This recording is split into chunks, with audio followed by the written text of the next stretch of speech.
Welcome to the channel, Yankees Outdoor Adventures. I'm Yankee, and today we're going to talk about carrying a firearm while through hiking or camping. We're going to talk about gear I carry and whatever else comes up. And also, if you guys have an opinion on carrying a firearm while through hiking, I'd like to hear about it, so leave a comment down below. I'm going to brew up a pot of coffee and we're going to sit down and just have ourselves a regular powwow. So grab yourself a cup of coffee and let's talk about it.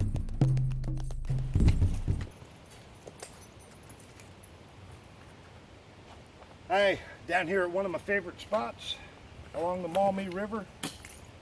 We're gonna brew some coffee and camp out and hang out for a while. Mosquitoes are a little thick, so I need to get a fire going. Mosquitoes are real thick.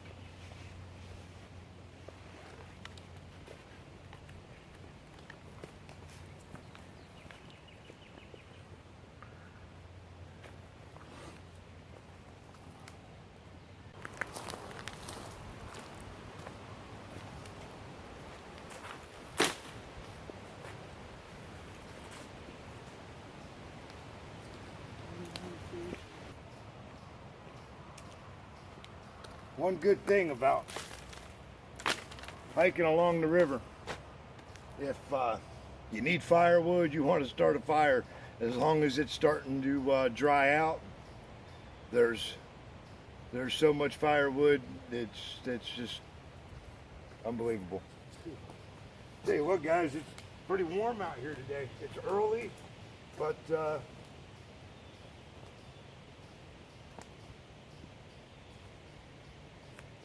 it's hot already.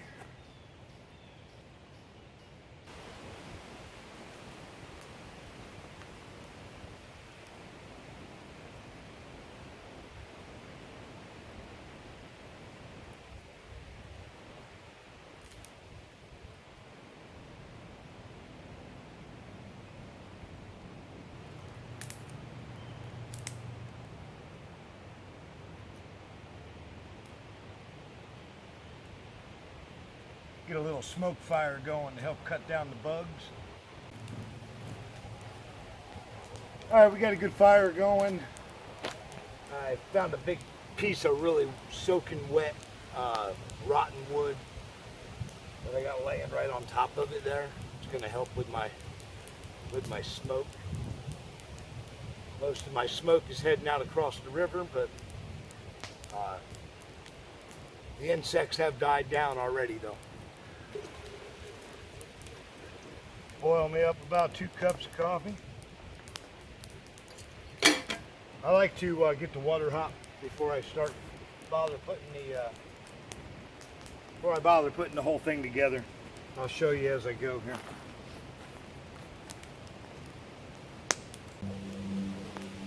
Water's getting good and hot. Oh, you smell that? Awesome.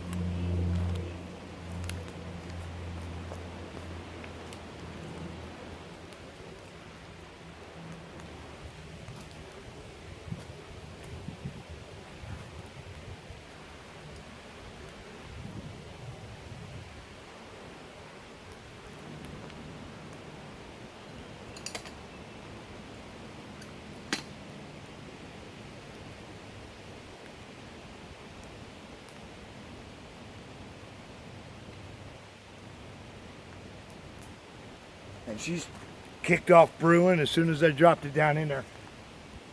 It seems like you wait forever if you just put it all together and let it start brewing. But if you let the water get to a boil first and then drop it down in there, it takes off right away. We'll have coffee here in about 5 minutes. One thing you'll always see me have with me in my bag, or have more than one with me, is a bandana.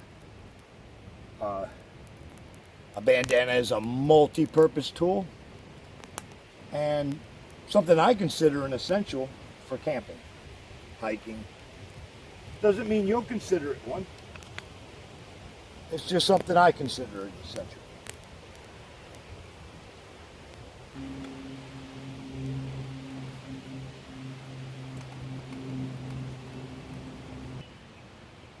Alright, so I got my coffee and just sitting here chilling today, guys. It's a beautiful day. I want to show you something though. While I'm sitting here, as we go along, I thought about doing a video showing you guys everything I carry, type of crap, but things like bandanas and the purpose and all the multi-purposes of one, and I always carry a few. I mean, I could sit and list all this stuff, but I think it'll be more beneficial for me just to point them out as I use them. It's a multi-purpose tool. You can wet it and cool you off. You can bandage yourself with it. You can filter your water with it. If you were watching earlier, it was my pot holder while I was brewing my coffee. One thing I did want to show you though is for room reasons, saving room and whatnot, I like to utilize pill bottles for things like making my fishing kit.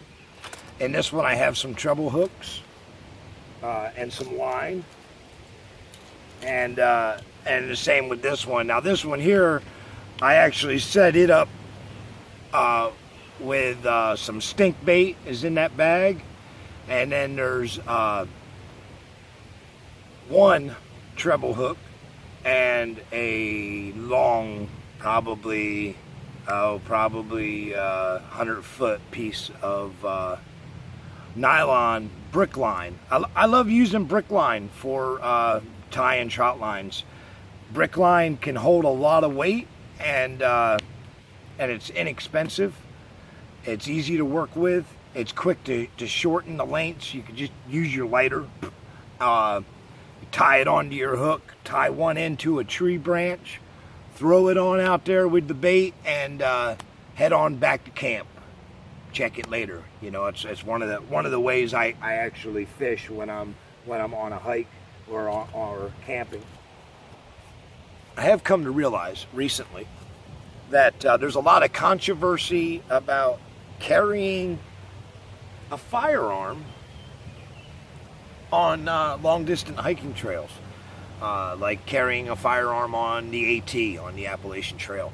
And I'd like to throw in my opinion. I want to weigh in on that, because there's so many people, and they're so adamant about all the reasons why you don't need a gun on the AT, but I want to stop it right there for a minute and clarify one thing.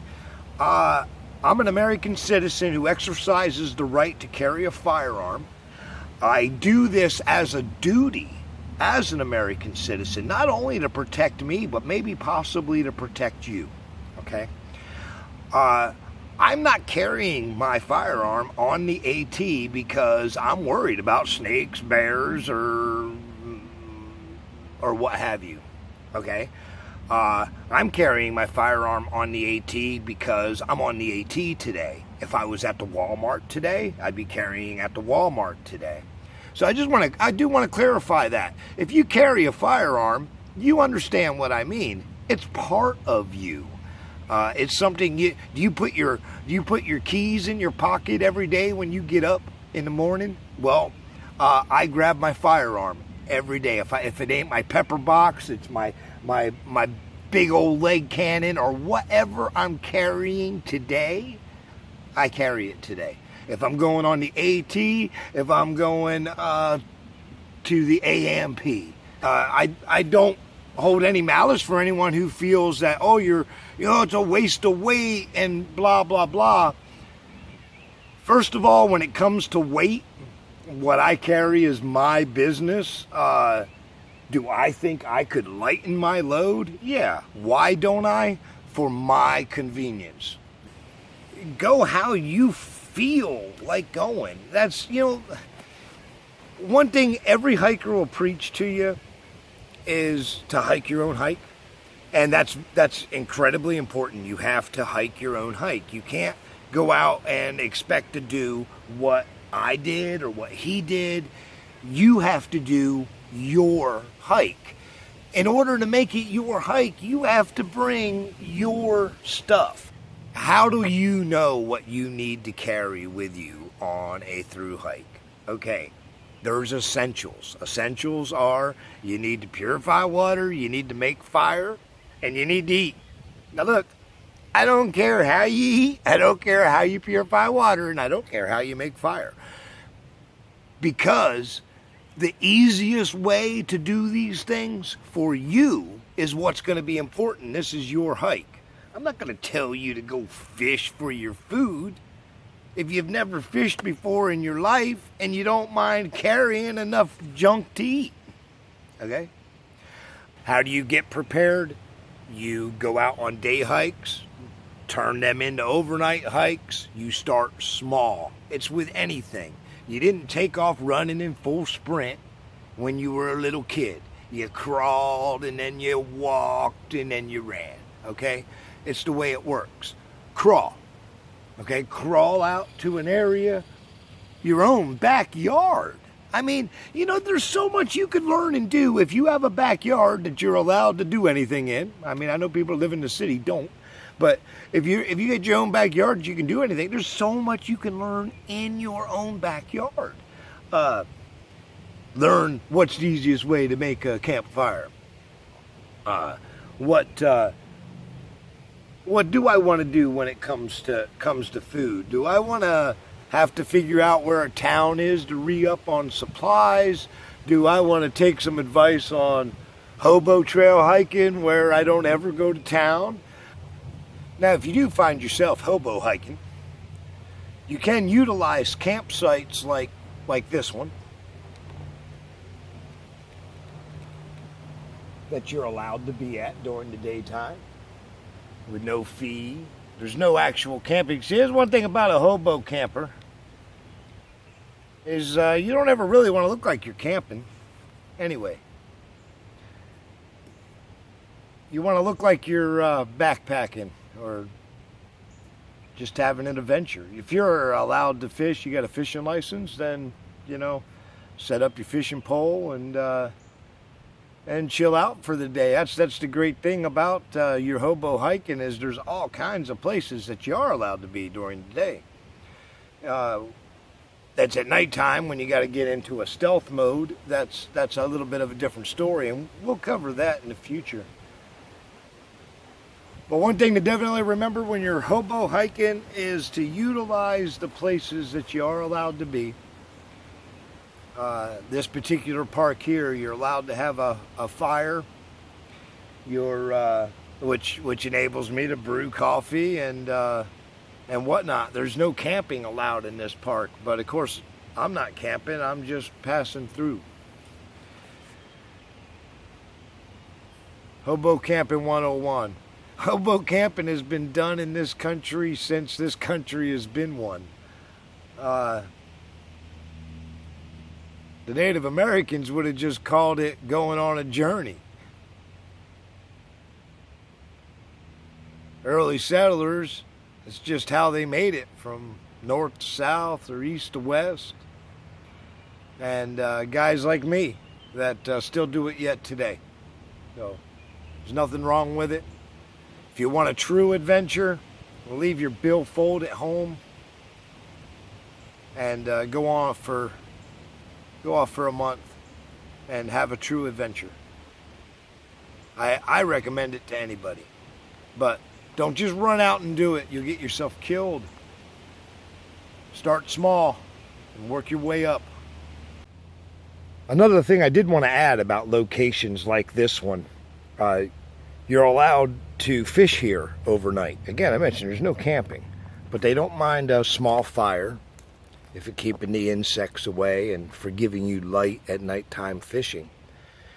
And you're allowed to fish here. So technically, if one had a fishing license, you have the entire summer available to fish day and night along the river in certain areas. Now there are areas that they don't want you in at nighttime, but this isn't one of them. This area here you can fish round the clock. One more thing to remember when you're hobo hiking is not to spread yourself too thin. When you stop and take a break, even if you're setting up camp for a day, I notice with myself already, this happens to be one of my worst habits. I already have an axe over here across the camp. My coffee pot is up yonder. My hat's hanging over here.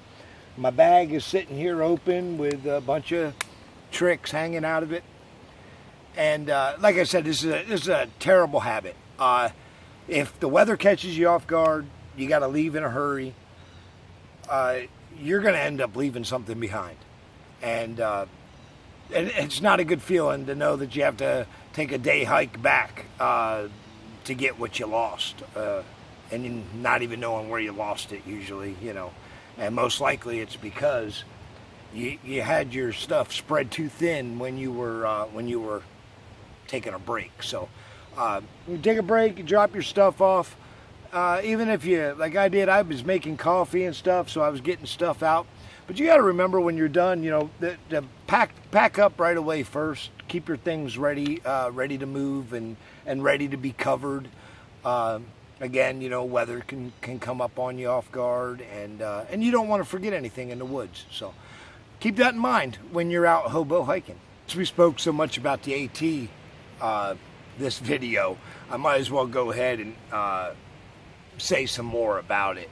The Appalachian Trail is an awesome trail to hike, but it's really not a recommended hike for a first-time hiker. I'll guarantee that. It's the only trail, I think it's the only trail in the United States that you could take from end to end and avoid roads the entire way if you want to. It's the only off-road trail that is over 1,200 miles long. See, what else can I tell you? The AT is, it isn't great, beautiful hiking meadows and level walking fields through the woods. The trail takes you pretty much the top of the Appalachian Mountains. That it runs the whole region. Most of the hike, at least 75% of the hike is either uphill or downhill. I think it's probably the only trail you'll ever encounter where you can hike for a straight hour downhill on a steep grade. Believe me, get to the point to where you think, oh my God, am I ever going to stand flat again? I'm going to throw that in about the Appalachian Trail since I brought it up so much this video. And we'll most likely mention it again in the future. I truly hope you enjoyed today's video. And don't forget, if you have an opinion on carrying a firearm while through hiking, I'd love to hear about it. So leave a comment down below. Don't forget to share the video with your friends, give a thumbs up, and subscribe to the channel. I always appreciate it. And as the sun's going down on my adventure today, I hope tomorrow the sun rises to an awesome adventure for you.